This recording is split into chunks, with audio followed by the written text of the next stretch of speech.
Hello and good evening. You're watching AWANI Tonight with me, Hafiz Marzukhi. The government is considering the establishment of a special court to handle cases under Sosma. Home Minister Dr. Sri Saifuddin Nasution Ismail announced this proposal as part of a broader review of the law to address concerns over case delays, bail eligibility and detention procedures. The special court would function similarly to existing courts that handle cases related to corruption, child sexual offences, cybercrimes and human trafficking. Currently, 73 offences fall under Sosma and bail is strictly prohibited except for women, children under 18 and the elderly. However, the government is now reviewing and re-evaluating which should remain non-bailable. Additionally, Section 30, which governs detention pending trial, may be revised. The Education Ministry has launched the KPM Detection System, or SIP KPM, an AI-powered tool aimed at tracking and identifying students at risk of dropping out.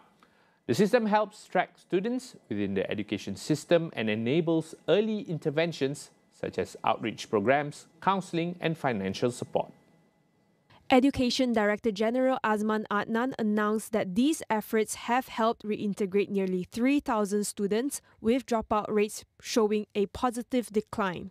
Primary school dropouts dropped from 0.08% in 2021 to 0.06% in 2024, and secondary school dropouts fell from 1.11% to 0.64%. In rural areas, the Education Ministry has introduced the Comprehensive Special Model School 9 or K9, which has now expanded to include Comprehensive School 11 or K11. These schools aim to reduce dropout rates during key transitions such as from primary school to Form 1 and from Form 3 to Form 4. Additionally, 18 types of assistance are provided to ensure students stay in school, which includes scholarships, food programs, transport assistance, and more. Potholes in the federal territories must now be fixed within 12 hours, down from 24, under a new directive by Minister Dr. Zaliha Mustafa. This is part of a zero pothole policy as Malaysia prepares not only for the ASEAN Chairmanship this year, as well as Visit Malaysia Year 2026. Authorities will use AI and real-time monitoring to speed up repairs, with complaints accepted via Adu at KL and KL Strike Force channels. Dr. Zaliha revealed that high-traffic areas and industrial zones are the biggest sources of complaints. Meanwhile, 5,000 AI-powered CCTVs have been installed across Kuala Lumpur for faster response to traffic, emergencies and crime. The Federal Territories Minister also proposed a legal task force to review outdated laws and regulations governing the federal territories, aiming to modernize policies that have been in place for decades. Findings from this review are expected by the end of the second quarter of this year. The government assures that there will be no increase in highway toll charges with the implementation of the Multi-Lane Fast Flow Toll, or MLFF, system. Deputy Works Minister Datuk Seri Ahmad Maslan also clarifies that the proposed project has yet to receive cabinet approval. Cadangan asal 3.46 bilion itu tidak datang duitnya daripada kerajaan dan tidak akan dikenakan kepada pengguna kerana pada saat dan ketika ini plaza-plaza tol yang ada mempunyai kos yang tersendiri, antaranya kos maintenance pada tol itu, kos elektriknya, kemudian penggajian pada staf yang ada di plaza tol yang berkaitan. Penjimatan itu yang digunakan untuk sistem MLFF tanpa meningkatkan kadar tol. Malaysia's ranking and score in the Global Corruption Perception Index remained unchanged last year, staying at 57th place with a score of 50. How did we arrive here? Transparency International Malaysia's President, Dr. Muhammad Mohan, provides assessments and immediate measures to address this. Well, most likely it's stagnant is because the institutional reforms that has been pushed for the last few years, nothing significant has happened. Government has enacted new laws on Public and Fiscal Responsibility Act, the Audit Act, and so on. But these were not the kind of what CSOs are actually pushing for. We were talking about institutional reforms in terms of Whistleblower Protection Act amendment, separation of power, and also we talk about the Freedom of Information Bill and so on. So these things did not take place. So that is one factor. But the other factor, if you look at the scores of the individual surveys, the business community still feels that corruption is a major problem in the country. And I think that is the one that I think the special task force under that forms focus groups. I think that's what we should focus on. Communicate with the business people, business community, find out what really they have, what problems they face when they deal with the public sector, especially the civil servants. To improve institutional reforms, Mohan urged the government to expedite the tabling of certain bill amendments, namely the Whistleblower Protection Act, Freedom of Information Bill, and Parliamentary Services Act. He also suggested for more efforts to improve the ease of doing business in the country. The other issue which I talked about is the ease of doing business, speed of doing business. The business community, when they apply for approvals and so on, it should not take very long, and things like that. Like in Singapore today, if you are flying into Singapore, they have an app, so you fill it up 3 days before you go. When you arrive, they give you you have a QR code on your phone, you just scan it and the gate opens. You don't have any contact with the immigration officer. So this is a kind of reforms that we do, but also never forget the grand corruption issues. We should, even if there is major corruption within the government, members of the coalition members, then they should be charged and brought to court and so on. Like what in Singapore, the transport minister was charged and he's in jail now.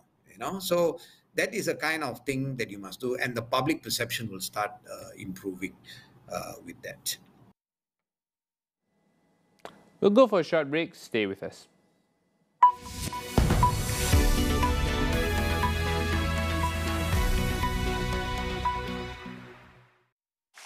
Rambut gugur lagi? Macam mana Gunakan Pantene Baharu dengan provitamin mikro yang meresap dan menguatkan rambut dari dalam. Rambut 10 kali lebih kuat terhadap rambut gugur. Pantene Baharu. Di dalam setiap berita yang dibawa, konteks amat penting. Kami sentiasa membawakan yang tergempar dan terkini. Pastikan Astro AWANI menjadi pilihan anda, tidak kira di mana sahaja anda berada.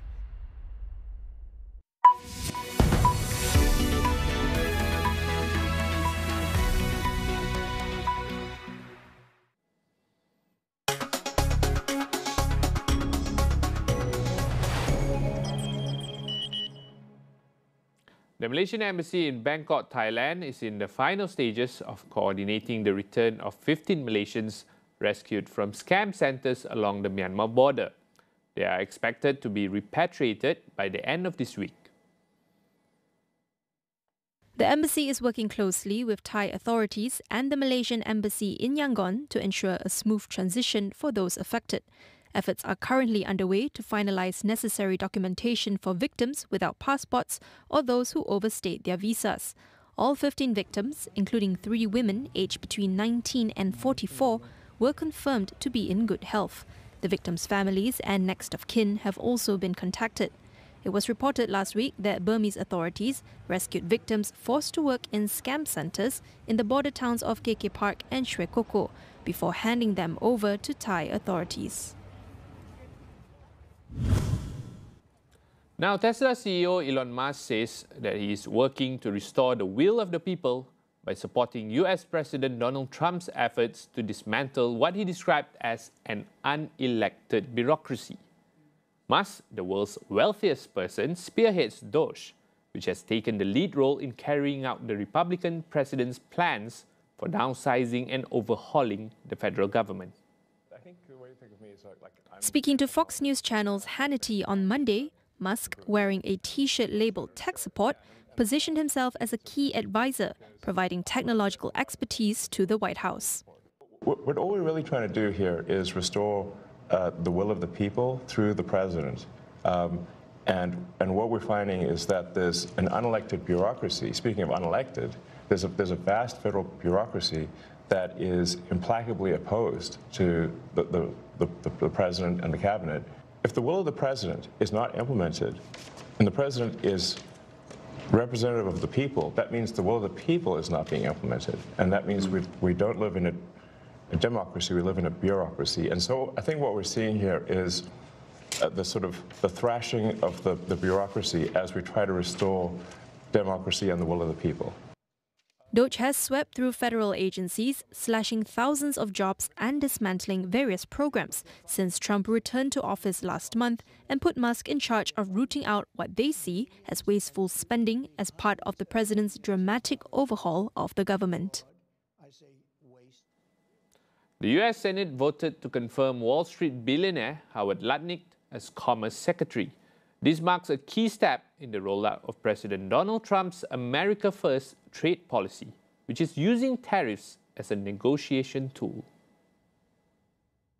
Lutnick, the chief executive of financial services firm Cantor Fitzgerald, is a close Trump ally and has been a strong proponent of imposing tariffs on U.S. imports. He was confirmed on Tuesday by a vote of 51-45. As Commerce Secretary, Lutnick will lead a department responsible for U.S. export controls, anti-dumping and anti-subsidy duties, weather forecasting, fisheries, economic data, and promotion of investment in the U.S. The role would also place him at the forefront of Washington's tariff and trade agenda, working with the U.S. Trade Representative's office. At least 67 false killer whales have died after a pod of more than 150 was stranded on a remote beach in Tasmania, Australia. Authorities have decided to euthanize the remaining 90 after attempts to refloat them failed.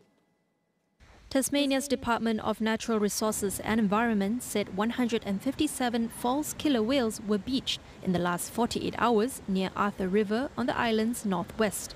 The first 67 whales died shortly after the stranding, while the surviving ones grew increasingly stressed. The euthanasia process is set to begin later on Wednesday and continue into Thursday.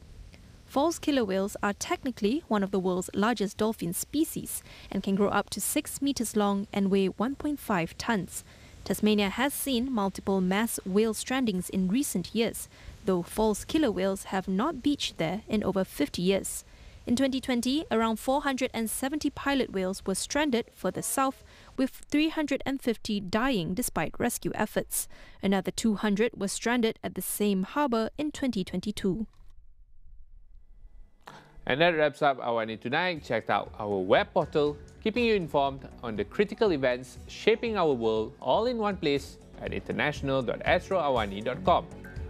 That's all for now. I'm Hafiz Marzukhi. Thanks for watching and good night.